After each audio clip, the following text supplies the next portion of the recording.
इस वक्त हमारे साथ बातचीत के लिए कांग्रेस के वरिष्ठ नेता राज्यसभा सांसद प्रमोद तिवारी मौजूद है। सर, प्रधानमंत्री प्रचार में जुटे हुए हैं। प्रधानमंत्री ने कांग्रेस पार्टी पर निशाना साधा और कहा है कि जब आप लोगों की सरकार हुआ करती थी तब जो है वो जमीन पर पहला अधिकार जो है वो मुसलमानों का होता था।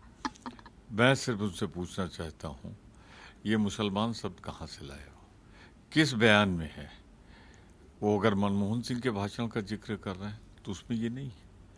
गलत बयानी कम से कम एक वर्तमान प्रधानमंत्री पूर्व प्रधानमंत्री के लिए इस तरह से नफरत भरी बातें न कहे।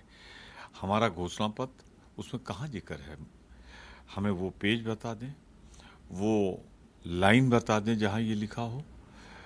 हम खेद व्यक्त कर देंगे देश से, अन्यथा वो खेद व्यक्त करें देश से, क्षमा मांगे कि उन्होंने गलत बयानी की। एक राष्ट्रीय पार्टी ने दूसरे राष्ट्रीय पार्टी के खिलाफ गलत बयान दिया और ये प्रधानमंत्री पद पे बैठे आदमी ने दिया है, इसलिए उनकी जिम्मेदारी और बढ़ जाती है।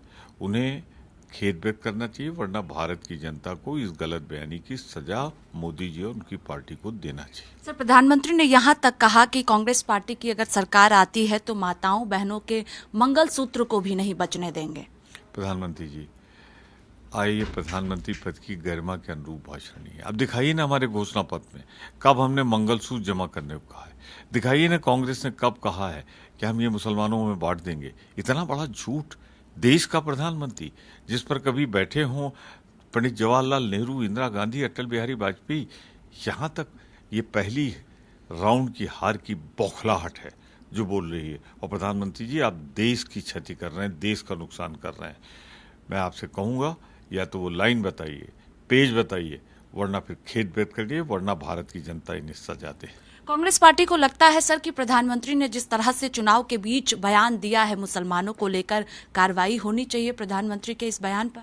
मैंने कहा खेद व्यक्त करना चाहिए, वरना भारत की जनता इनको सजा दे। मैं कह रहा हूँ। आखिरी सवाल है, ओवैसी ने कहा है सर प्रधानमंत्री के बयान पर कि प्रधानमंत्री की गारंटी बस यही है कि मुसलमानों को गाली दो और वोट को बटोरो। किस तरह से इस बयान को आप देख रहे हैं? ओवैसी जी, इसमें आप बड़ी मदद करते रहे, आप दोनों मिलकर ये कोशिश करते रहे, तो मेहरबानी करके जो कांग्रेस की लाइन है, साफ लाइन है कि अगर ये बोला है हमारे घोषणा पत्र में है तो पढ़ आप भी लीजिए, दिखा दीजिए। नहीं है तो प्रधानमंत्री दिखाएं, और नहीं दिखाएं तो फिर माफी मांगे। बहुत शुक्रिया बातचीत के लिए। देखिए, साफ तौर पर कहना है कि प्रधानमंत्री ने जो बयान दिया है, प्रधानमंत्री नरेंद्र मोदी को माफी अपने बयान पर मांगना चाहिए। कैमरा पर्सन डीके के साथ स्वाति पाठक, भारत समाचार, दिल्ली।